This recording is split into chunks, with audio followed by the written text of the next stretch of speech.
अस्सलाम वालेकुम दोस्तों, क्या हाल है। मैं तो ठीक हो सो थोड़ियाँ तो मैं ठीक हाँ। आज मोड़ जी प्रोग्राम गया वाड़ ट्राली गई फास जी असी मिट्टी चुक रहे हैं इतों भट्ठे के नाल तो इन्हें रेता निकलिया पे थोड़ी थोड़ी मिट्टी है उत्ते सिरमेट वाला रेता बाकी तो ट्राली भाई मुदस्सर ने भर दी उस जगह पक्की ते खड़ी करके टोचन पाया कोशिश बड़ी की लेकिन नहीं निकली ट्राली एवं जरी बोरी जड़ी है तो अगे खाक रेत हुण आप ट्रैक्टर कढ़न लगे हैं बाहर ट्रैक्टर कढ़ के रूसी ट्रैक्टर पाने तो दूसरा आंदा पे रूसी ट्रैक्टर एदा ओ लोड ट्राली अगे टोचन करके रूसियां नूं पावांगे मैसी जिहड़ा एदी जान तो हुण कम ज़्यादा हो गया लिहाजा इहदे नाल हुण आपां ज़्यादती करिए तो फिर इहदा कोई नुकसान हो सकदा। ये ट्रैक्टर आपां कढ़न लगे हैं कढ़ के आपां ट्रैक्टर पावांगे विच रूसी शेवल वाला अगे दूसरा ट्रैक्टर पावांगे तो यदि तुहानूं परफॉर्मेंस ट्रैक्टरां दी चैक करवाने तो नाले किहड़े तरीके नाल ट्राली निकलती है वह भी तुहानूं वीडियो दिखाई जाएगी। आ वेख सकते हैं सारी खाक रेत लेकिन मुक गई है मिट्टी साड़ी 3 ट्रालियां 4 पईयां ने इंशाल्लाह पिछले टाइम अज ही इनू आप खत्म कर देना तो बाकी मक्की वड्ड होएगी तो बाद चुकांगे मिट्टी। मौजूदा सूरत हाल तुसीं वेख सकते हैं नवे टायर हैं ट्रैक्टर दे ते बिल्कुल गरकिया पिया तो हुण मुदस्सर मैं गया ट्राली तू कढ़ ते रूसी ते मगर पाने मई मज़र भी आंदा पिया ट्रैक्टर लैके ट्राली भी एडी खास कोनी लोड की थोड़ी जी है मिट्टी पाई लेकिन रेता बह गई है ट्राली आ गीली तो असी बड़ी आ 2 ट्रैक्टर नाल लेकिन कोई सूरत हाल नहीं निकली। वीडियो अच्छी लगे तो चैनल को सबसक्राइब करके बैल आइकन प्रेस कर दे ताकि आने वाली नई वीडियो तुहाडे तक पहुँच सके। इंशाल्लाह तुहानूं मज़ा आएगा। मेरे दिल के टोटे वीडियो सोहनी सोहनी तुहाडे वास्ते बनाने ये ना समझियो कि असी जान के फसा के वीडियो बनाने ऐसा कोई सीन नहीं असी काम करते हैं जदों कोई ट्राला ट्रैक्टर अड़ जाता या कोई मसला बनता तो तुहाडे नाल मैं शेयर करदा बे ताकि तरीकाकार और ये कोई अच्छा तरीकाकार होवे तो तुसी मैनू कमेंट करके ट्राली कढ़न दा कोई ट्रैक्टर के बारे होंदा तो तुसी अपनी राय का इजहार जरूर मेरे नाल करियो भी तुसी इत्थे भाई जान गलत कर रहे आ काम ऐ करो तो फिर सही होना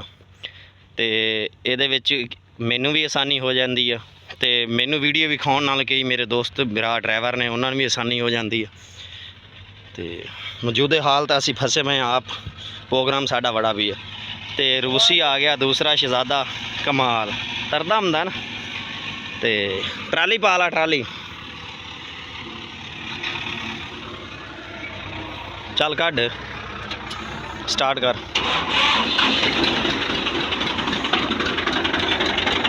पूरा पूरा लावे हाँ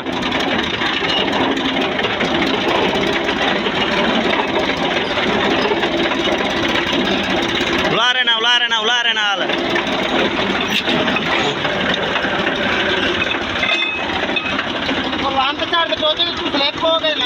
नहीं टोजन उत्ते पाइए ट्राली पा ला लो जी भाई मज़ा आ गया ट्राली पाउन लगा तो शेवल वाला बिच पा के लो ट्राली ओ इवें तू चेक ला कुछ नहीं होंदा डेग भाई शेवल ना चाह लिसा चंगा कीता तले फास ना जावे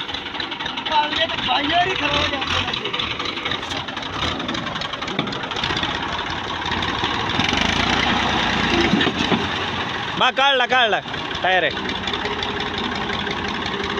साडा लाडला ट्रैक्टर है जी माशाल्लाह बड़े नाज़ा वाला ट्रैक्टर है 85 मॉडल है तो माशाल्लाह दाना ट्रैक्टर है जितू 60 चढ़दा ना उतों ये भी चढ़दा जिते 60 रुक जाता ये चढ़ जाता ट्राली लैके शहजादा ट्रैक्टर है लेकिन अज ये बेवसी हो गई है जोर शोदे ने बड़े मारे बड़े वस लाए लेकिन एदा दाल नहीं गली तो अल्लाह करम करेगा आप कोशिश करते हैं मैं ना ट्रैक्टर पा लवां विच मुदस्सर भाई नूं कहना कैमरामैन ही करनगे वीडियो कि बाकी तुहानूं दसदा जावां टायर तुसीं वेख सकते हैं मेरा दोस्त कोई इट व्हीले वाला कोई टायर खरीदना चाहे तो असी ये ट्रैक्टर के टायर फार सेल ने सीट के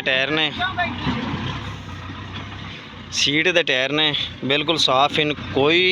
टोक नहीं कोई पंचर नहीं कोई किसी किस्म का मसला नहीं टायर फार सेल ने इस टायर के उत्ते हल्की हल्की गुड्डी है परला टायर गोना होया अगर 8 व्हीले वाला कोई मेरा भरा खरीदना चाहता है तो साढ़े नाल रबता करे 0302 75 40 707 ये टायर भी फार सेल ने पर जासी आए पर जासी देख तू बस पै गई पर जासी रूसी तो गसे रूसी ना लेना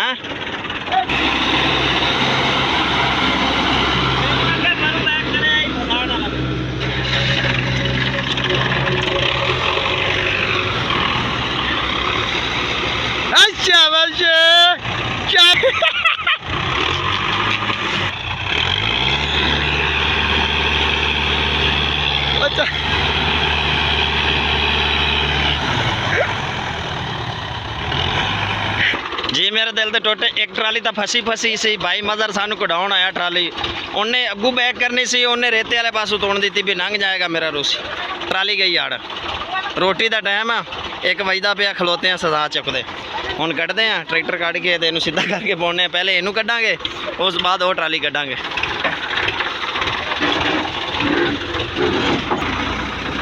हाय प्रोग्राम बढ़ गया।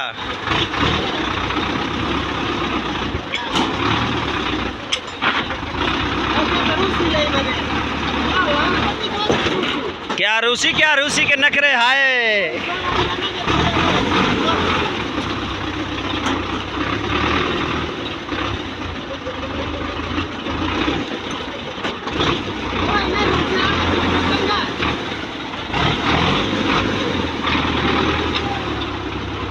चल पा ड्रोवर